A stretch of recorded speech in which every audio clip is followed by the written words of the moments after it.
कृष्ण शरणं मम श्रीकृष्ण शरणं मम श्रीकृष्ण शरणं मम श्रीकृष्ण शरणं मम श्रीकृष्ण शरणं मम श्रीकृष्ण शरणं मम श्रीकृष्ण शरणं मम श्रीकृष्ण शरणं मम श्रीराधा शरणं मम श्रीराधा शरणं मम श्रीराधा शरणं मम श्रीराधा शरणं मम श्रीराधा शरणं। हेलो फ्रेंड्स, जय माता दी। कैसे हैं आप सब? दोस्तों, हमारे वेदों में 4 रात्रियों का विशेष महात्म्य बताया गया है।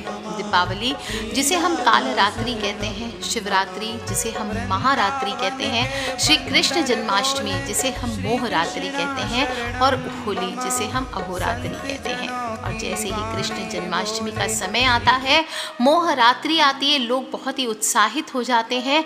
जीवन सार्थक करने वाला पावन पर्व माना गया है और कहा जाता है, धरती पर आए कृष्ण कन्हैया, किया जगत का उद्धार, ऐसी अलौकिक रची लीलाएं भक्त करते हैं नमन बारंबार। बोलिए हरे कृष्ण कृष्ण कृष्ण हरे हरे, हरे राम राम राम हरे हरे। दोस्तों, श्रावण मास की पूर्णिमा के बाद 8वें दिन मनाई जाती है श्री कृष्ण जन्माष्टमी, और 2021 में इस बार 30 अगस्त को मनाई जाएगी। कहा जाता है, जब भी असुरों के अत्याचार बढ़ते हैं और धर्म का पतन हुआ है, तब तक भगवान ने पृथ्वी पर अवतार लेकर सत्य और धर्म की स्थापना की है। और इसी कड़ी में भादो माह के कृष्ण पक्ष की अष्टमी को, मध्य रात्रि के कृष्ण पक्ष की अष्टमी तिथि बुधवार, रोहिणी नक्षत्र और वृषभ राशि के चंद्र की स्थिति में अभिजीत मुहूर्त में अत्याचारी कंस का विनाश करने के लिए मथुरा में भगवान श्री कृष्ण ने अवतार लिया। एक ऐसा अवतार जिसके दर्शन मात्र से प्राणियों के घट घट के संताप, दुख और पाप मिट जाते हैं, और जिन्होंने सृष्टि को गीता का उपदेश देकर उसका कल्याण किया, जिसने अर्जुन को कर्म का सिद्धांत पढ़ाया, उनका ही जन्म उत्सव है। जन्माष्टमी को व्रतों में व्रतराज कहा गया है, और सविधि जो भी मनुष्य, जो भी प्राणी इस व्रत को करता है, वो महान पुण्य राशि सिर्फ एक दिन में प्राप्त कर सकता है। मोहरात्रि की संज्ञा क्यों दी गई है? क्योंकि इस दिन महान कान्हा, जिनके जन्म के संयोग मात्र से बंदी गृह के सभी बंधन अपने आप खुल गए, सभी पहरेदार घोर निद्रा में चले गए, माँ यमुना, जिनके चरण स्पर्श करने को आतुर हो उठी, उस भगवान श्री कृष्ण को संपूर्ण सृष्टि को मोह लेने वाला अवतार माना गया है। और इस रात में योगेश्वर श्री कृष्ण का आप ध्यान करते हैं, नाम करते हैं, मंत्रों का जप करते हुए जागते हैं, तो संसार की मोह माया से आपकी आसक्ति हटती है, और इसी कारण इस रात्रि को मोह रात्रि की संज्ञा दी गई है। सिर्फ भारत में नहीं, सभी जगह जहाँ जहाँ लोग जानते हैं कन्हैया को, वहाँ वहाँ सभी पूरी आस्था और उल्लास से इस पर्व को मनाते हैं। और ब्रज मंडल में श्री कृष्ण जन्माष्टमी, नंद महोत्सव, दधी कांदो श्री कृष्ण के जन्म उत्सव का दृश्य बड़ा ही दुर्लभ होता है। भगवान के श्री विग्रह पर हल्दी, दही, घी, तेल, गुलाब जल, मक्खन, केसर, कपूर आदि चढ़ाकर ब्रजवासी परस्पर लेपन करते हैं, छिड़काव करते हैं, 56 भोग महाभोग लगाते हैं, वाद्य यंत्रों में मंगल ध्वनि बजाई जाती है, और जगत गुरु श्री कृष्ण का जन्म उत्सव निसंदेह संपूर्ण विश्व के लिए आनंद मंगल का संदेश देता है। संपूर्ण ब्रज मंडल, संपूर्ण विश्व नंद घर आनंद भयो, जय कन्हैया लाल की जैसे जय घोषों और बधाइयों से गुंजायमान होता है। अच्छा, इसका व्रत और पूजन कैसे करना चाहिए? श्री कृष्ण जन्माष्टमी का व्रत सनातन और धर्म अवलंबियों के लिए अनिवार्य माना गया है, और इसके व्रत के विषय में 2 मत हैं। स्मार्त लोग जो होता है, स्मार्त और वैष्णव, तो जो स्मार्त होता है वो अर्धरात्रि स्पर्श होने पर या तो रोहिणी नक्षत्र का योग हो या सप्तमी सहित अष्टमी हो, तो इसमें उपवास करते हैं। किंतु जो वैष्णव होते हैं वो सप्तमी का किंचन मात्र भी स्पर्श होने पर दूसरे दिन ही उपवास करते हैं। वैष्णवों में उदय व्यापिनी अष्टमी और रोहिणी नक्षत्र को ही मान्यता और प्रधानता दी जाती है, और यदि दिन या रात में कल मात्र भी रोहिणी ना हो तो विशेषकर चंद्रमा से मिली हुई रात्रि में इस व्रत को करना चाहिए। केवल अष्टमी तिथि में ही उपवास करने को कहा गया है। पहली जन्माष्टमी और दूसरी होती है जयंती। अष्टमी तिथि। और रोहिणी नक्षत्र से युक्त हो तो जयंती बोली जाती है। और वन्नी पुराण में भी कहा गया है कि कृष्ण पक्ष की जन्माष्टमी यदि एक कला भी रोहिणी नक्षत्र हो तो उसको जयंती नाम से ही बोलना चाहिए और इसी में आपको उपवास करना चाहिए। बहुत सारे अलग अलग मत हैं, लेकिन हम देख लेते हैं कि इस वर्ष कृष्ण जन्माष्टमी कब मनाई जाएगी। तो 30 अगस्त को हम मना रहे हैं। 29 अगस्त को रात को 11:25 पर अष्टमी तिथि का प्रारंभ होगा और 31 अगस्त को सुबह 1:59 पर अष्टमी तिथि की समाप्ति होगी। रोहिणी नक्षत्र का प्रारंभ 30 अगस्त को सुबह 6:39 पर होगा और समापन 31 अगस्त को सुबह 9:44 है। इसीलिए सर्वमान्य है कि 30 अगस्त को ही आप श्री कृष्ण जन्माष्टमी मनाएं। निश्चित काल में जो लोग भी पूजन करना चाहते हैं उनको बता दूं 11:59 से लेकर सुबह 12:44 तक है। उपवास के जो पहले दिन यानी सप्तमी तिथि को आपको हल्का भोजन करना चाहिए। जो भी व्रत रखना चाहते हैं हो सके तो एक वक्त का भोजन कीजिए और ब्रह्मचर्य का पालन करते हुए आपको ओम नारायणाय या ओम नमो नारायणाय इसका जप करते हुए या ओम नमो भगवते वासुदेवाय इसका जप करते हुए सोना चाहिए। व्रत वाले दिन सुबह जल्दी उठें। बाकी व्रत की तरह अपने घर को साफ सुथरा कर लीजिए। मुख्य द्वार पर हल्दी के जल का छिड़काव करें और नित्य कर्मों से निवृत्त होकर के स्नान कीजिए। अपने घर की साफ सफाई करके सभी देवी देवता पूजा स्थल को साफ कर लीजिए। हल्के सुंदर वस्त्र पहने क्योंकि माँ को इस दिन कष्ट होता है, देव की माँ को, तो कहा जाता है कि इस दिन हल्के हल्के वस्त्र पहनने चाहिए आपको। और घर की साफ सफाई करें, सभी देवी देवताओं का जल अभिषेक करके उनका पूजा आरती करें। इसके बाद जो लोग भी विधि पूर्वक करना चाहते हैं तो सूर्य, सोम, यम, काल, संधि, भूत, भवन, दिक्पति, भूमि, आकाश, खेचर, अमर, ब्रह्म आदि को नमस्कार करके पूरब या उत्तर मुख की ओर बैठें और जल, फल, थोड़ा सा कुश, थोड़ा सा द्रव्य या दक्षिणा लेकर के, थोड़ा गंध लेकर के संकल्प करें। व्रत का संकल्प करें कि मम अखिल पाप प्रशमन पूर्वक सर्वाभीष्ट सिद्धये श्री कृष्ण जन्माष्टमी व्रतमहम करिष्ये। अगर ये सब नहीं बोल सकते मंत्र तो सिंपल बोलिए कि आज मैं सच्चे दिल से प्रसन्न मन से बिना किसी त्रुटि के जन्माष्टमी व्रत को संपन्न करता हूँ या करूँगा या करूँगी। इस प्रकार से प्रार्थना कीजिए, हे भगवान श्री कृष्ण कृपा पधारिए और पूजा कीजिए। भगवान का ध्यान करें। कस्तूरी तिलकम ललाट पटले वक्षस्थले कौस्तुभम नासाग्रे वर मौक्तिकम करतले वेणु करे कंकणम सर्वांगे हरिचंदनम सुरलितम कंठे च मुक्तावली गोप स्त्री परिवेष्टितो विजयते गोपाल चूड़ामणि। इस प्रकार से आप भगवान का ध्यान करके भगवान श्री कृष्ण को पंचामृत से स्नान कराइए, गंगा जल से स्नान कराइए। लड्डू गोपाल है तो सर्वश्रेष्ठ है, उनका भोग उनका पूजन कर सकते हैं। लड्डू गोपाल नहीं भी तो मिट्टी की या किसी चीज़ की मूर्ति लाके आप उनका पूजन भी कर सकते हैं, लेकिन ध्यान रखें मिट्टी की मूर्ति को जल आदि से स्नान ना करें। और फिर इसके बाद आप उनका श्रृंगार आदि करके उनको भोग ज़रूर लगाएं। जो भी भोग लगाएंगे, माखन मिश्री उनको बहुत प्रिय है, उसका भोग लगाइए। और पंजीरी हुआ, इस दिन यही सब चीज़ों का भोग लगाया जाता है। सात्विक भोग जो भी चीज़ों का है सब में आपको तुलसी पत्र ज़रूर डालना चाहिए, इस बात का ध्यान रखें। पूजा में जब भी पूजा करेंगे इस दिन देवकी, वासुदेव, बलदेव, नंद बाबा, यशोदा मैया, लक्ष्मी माता, इन सब का नाम आपको लेना चाहिए। और प्रणमे देव जननी त्वया जातस्तु वामन वसुदेवा तथा कृष्णो नमस्तुभ्यम नमो नमः सुपात्र अर्घ्यम प्रदत्तम में गृहाणे मम नमोस्तुते। इस प्रकार से आपको भगवान का ध्यान करते हुए जल छोड़ना चाहिए। इसके बाद पूजा पूर्ण कर लीजिए। ये सुबह की पूजा है, इस तरह से आपको सुबह में पूजा करनी चाहिए। हे भगवान श्री कृष्ण, पूजा में पधारने के लिए धन्यवाद। कृपा मेरी पूजा और जब ग्रहण कीजिए। भर उनको नए वस्त्र पहना करके बच्चे की तरह उनका देखभाल करें, झूले में बैठाएं, झूला झुलाएं, भोग आदि जितनी आपकी इच्छा हो, जो आपकी इच्छा हो आपको पूजन करना चाहिए। दोपहर में माता देवी की पूजा करें। इसके लिए दोपहर में फिर से स्नान करें तो जल में काले तिल आप मिला लीजिए। और माता देवकी के लिए सूतिका ग्रह आपको बनाना चाहिए। इसके बाद वहीं पर भगवान श्री कृष्ण की तस्वीर या प्रतिमा स्थापित कर दीजिए। बाल रूप में हो या देवी कृष्ण को दूध पिलाती हुई मुद्रा में हो देवकी माँ, तो वो भी बहुत उत्तम होगा। और वहीं पर देवी लक्ष्मी को भी पास में स्थापित करना चाहिए। फिर से विधि विधान से पूजा कीजिए और देवकी, वासुदेव, बलदेव, नंद बाबा, यशोदा मैया, लक्ष्मी माँ, इन सब का नाम लेते जाइए।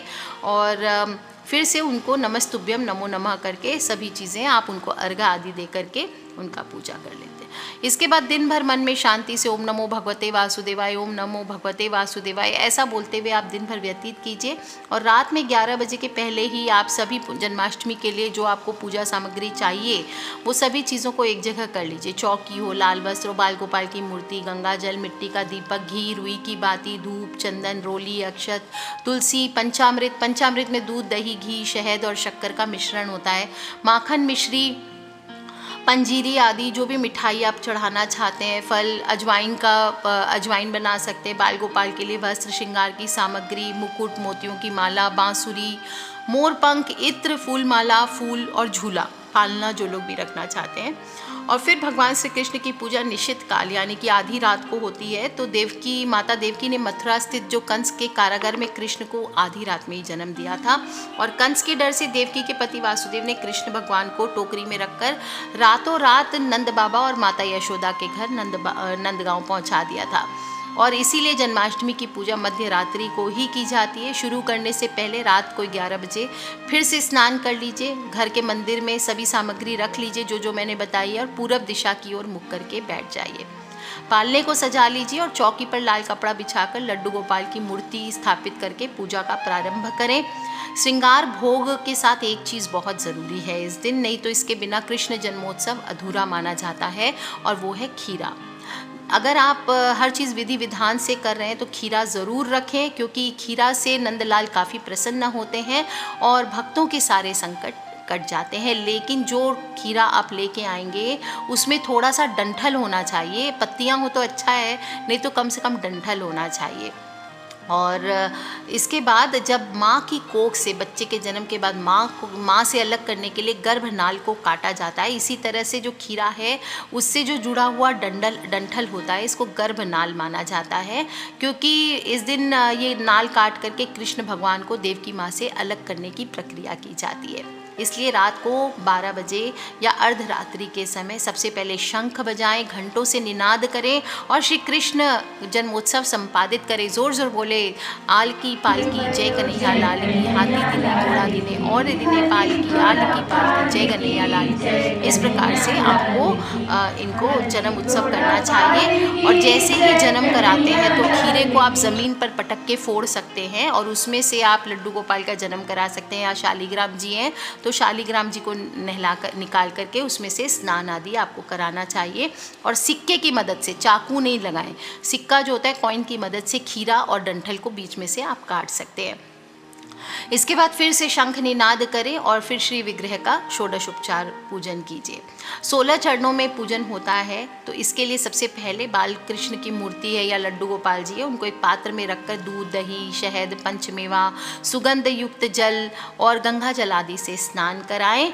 और सबसे पहले ध्यान कर लें भगवान का, और ध्यान करने के बाद आवाहन करें कि बंधु बांधवों सहित श्री बाल कृष्ण आवेयामी, श्री ओम श्री क्लीम कृष्णाय नमः, इस प्रकार से उनका आवाहन करें। उन्हें आसन दे, आसनम समर्पयामी, पादयो पाद्यम समर्पयामी। आसन देने के बाद भगवान श्री कृष्ण के पांव धोने के लिए पंचपात्र से जल समर्पित करते हुए बोलना चाहिए ओम श्री कृष्णाय नमः। फिर अर्घ्य दें और ओम श्री कृष्णाय नमः अर्घ्यम समर्पयामी ऐसे आप बोल करके कर सकते हैं। आचमन कर सकते हैं, ओम श्री कृष्णाय नमः आचमनियम समर्पयामी। फिर स्नान कराइए। भगवान श्री कृष्ण की मूर्ति को जिस चीज़ में भी स्नान कराते तो पंचामृत से, दूध, दही, मक्खन, घी, शहद, इनसे स्नान कराइए। और इसके बाद साफ जल से आपको स्नान ज़रूर कराना चाहिए। ओम श्री कृष्णाय नमः स्नानम समर्पयामी। इसके बाद उनको अच्छे से किसी सूखे कपड़े से, साफ कपड़े से पोंछकर नए वस्त्र पहनाएं और पालने में विराजमान कीजिए। और वस्त्र युग्मम समर्पयामी, ओम श्री कृष्णाय नमः इस प्रकार से बोलना चाहिए। फिर यज्ञोपवीत करें, उनको जनेऊ ज़रूर धारण कराना चाहिए। जनेऊ को हो सके तो पीला पहले ही कर ले, चंदन या केसर के रंग से। और फिर बोलें ओम श्री कृष्णाय नमः यज्ञोपवीतम समर्पयामी। फिर चंदन अर्पित करना चाहिए। फिर गंध अर्पित कीजिए, धूप दीप दिखाइए और श्री कृष्ण भगवान की मूर्ति या लड्डू गोपाल के सामने घी का दीपक जलाइए और फिर भोग लगाना चाहिए। भगवान श्री कृष्ण को माखन मिश्री विशेष रूप से प्रसन्न है और कहा जाता है कि जन्माष्टमी की रात कान्हा ने नंद गांव की जो कन्याएं थी उनको सपना दिया था कि मुझे माखन चाहिए, और सुबह सुबह लोगों को जब पता चला कि नंद के आनंद भयो है, कान्हा ने जन्म लियो है, तो बधाई देने के लिए महिलाएं अपने साथ माखन लेकर के आई थी। जब नंद महाराज ने पूछा कि माखन क्यों लाए हो, तब महिलाओं ने कहा कि आपके लल्ला ने रात सपने में हमसे माखन मांगा है, और कान्हा का माखन प्रेम तो जग प्रसिद्ध है, इसलिए उनकी पूजा में माखन ज़रूर रखें, मिश्री के साथ रखें। ये कहते हैं इनके द्वारा खीरा और माखन मिश्री, ये इनके द्वारा कान्हा अपने प्राकट्य का एहसास दिलाते हैं। थोड़ा सा दही भी ज़रूर भेंट करना चाहिए, क्योंकि पूजा के दौरान पहले ही रख देना चाहिए, जन्म के पहले। कहते हैं कि दही में अगर दरार आ जाए, दही फट जाए, तो ये कान्हा की उपस्थिति का संकेत देता है। कुछ लोग इसे अंधविश्वास कह सकते हैं, कुछ लोग अपनी अपनी श्रद्धा और विश्वास की बात है। इसके बाद लौंग, इलायची, सुपारी, पान ये आपको अर्पित करनी चाहिए। फिर सामर्थ्य अनुसार दक्षिणा भेंट करें और आखिरी में घी के दीपक से श्री कृष्ण भगवान की आरती करें। आरती जुगल किशोर हर की कीजिए, राधे तन मन धन न्यौछावर कीजिए। आप चाहे तो ये आरती कीजिए या और कोई आप कर सकते हैं। इस प्रकार से जो भी मनुष्य सच्चे मन से जन्माष्टमी का व्रत करता है, विधि पूर्वक पूजा करता है, कथा सुनता है, उसकी सभी मनोकामनाएं पूर्ण होती है। ध्यान रखें, भगवान का श्रृंगार आदि करने के बाद सभी लोग उन्हें पालना धीरे धीरे, बिल्कुल धीरे, जैसे नवजात बच्चे को झुलाते हैं, बिल्कुल स्लो मोशन में आपको उनको पालना झुलाना चाहिए। और प्रसाद में आप धनिये की पंजीरी आदि, फल मिठाई जो आपकी इच्छा हो, कुट्टू के आटे की पूड़ियाँ आदि, जो आपके घर पे प्रसाद और भोग बनता है लूला, वो आप बना करके रख सकते हैं। और इसके पश्चात सभी परिजनों में प्रसाद का वितरण करके सपरिवार अन्न भोजन ग्रहण करें, और संभव हो तो रात्रि जागरण कर सकते हैं। ये भी विशेष लाभप्रद होता है और मनोकामनाओं की पूर्ति करता है। इस दिन आप रामचरितमानस के जो बालकांड में राम जन्म का प्रसंग है उसका पाठ भी कर सकते हैं। विष्णु सहस्त्रनाम, पुरुष सूक्त, इन सब का पाठ भी सर्वस्व सिद्धि और मनोरथ पूर्ण करने वाला है, आप वो कर सकते हैं। संतान गोपाल मंत्र, हरिवंश पुराण, गीता के पाठ का भी महात्म्य है। और जो लोग भी तंत्र साधक हैं वो इस रात्रि को, वो मैं अलग वीडियो में बताऊंगी, बहुत सारी तंत्र साधनाएं की जाती है। सम्मोहन के प्रयोग इस दिन सबसे ज़्यादा सिद्ध किए जाते हैं। तो जैसे कि कोई सगा संबंधी रूठ गया और नाराज़ हो गया है, संबंध विच्छेद हो गया, घर से भाग गया, कोई खो गया है, इस दिन वापस बुलाने का प्रयोग या बिगड़े संबंधों को मधुर करने के लिए प्रयोग बहुत सारे किए जाते हैं। दोस्तों, कहा जाता है जन्माष्टमी व्रत महात्म्य के बारे में कि जिस राष्ट्र या प्रदेश में ये व्रत उत्सव किया जाता है वहाँ पर प्राकृतिक प्रकोप नहीं होता, महामारी का तांडव नहीं होता, मेघ पर्याप्त वर्षा करते हैं, फसल खूब होती है और जनता सुख समृद्धि को प्राप्त करती है। इस व्रतराज के अनुष्ठान से सभी को परम श्रेय की प्राप्ति होती है और व्रतकर्ता भगवत कृपा का भागी बनकर इस लोक में तो सुख भोगता ही है, अंत में वैकुंठ को जाता है। कृष्ण अष्टमी का व्रत करने से मनुष्य के सभी कलेश दूर होते हैं, दुख दारिद्रता से उद्धार होता है। और देखा जाए तो भगवान विष्णु जी ने धर्म की स्थापना करने के लिए भगवान श्री कृष्ण जी के रूप में जन्म लिया था, और इसलिए अगर इस दिन भगवान श्री कृष्ण का स्मरण किया जाए तो यह अत्यंत फलदायी माना गया है। जिस घर में ये देवकी व्रत किया जाता है वहाँ अकाल मृत्यु का भय नहीं रहता, गर्भपात नहीं होते, दुर्भाग्य वहाँ से दूर होता है और कलह घर से दूर होता है। इसलिए सभी सांसारिक सुखों की प्राप्ति के लिए आप भी इस बार ये जन्माष्टमी व्रत को करें और अपने परिवार सहित करें, अपने फ्रेंड्स, फैमिली, मम्मी पापा, भाई बहन, बच्चे, सभी लोगों से इसे शेयर ज़रूर कर लें, क्योंकि हमें नहीं पता कौन सा उपाय करने से, कब कौन सी चीज़ करने से हमारे जीवन की नैया बहुत सुंदर रूप से चल सकती है। कर लीजिए उपाय दोस्तों, सभी बाधाओं को हरने वाला व्रत है और खासकर श्रावण के महीने के बाद भादो माह की अष्टमी को मनाया जाएगा, तो सभी लोग तो कर लीजिए उपाय और अपने फ्रेंड्स, फैमिली, मम्मी पापा, भाई बहन, बच्चे सभी से इसे शेयर कर ले। Take care friends, love you all, जय माता दी, बम बम भोलेनाथ की जय, कृष्ण कन्हैया लाल।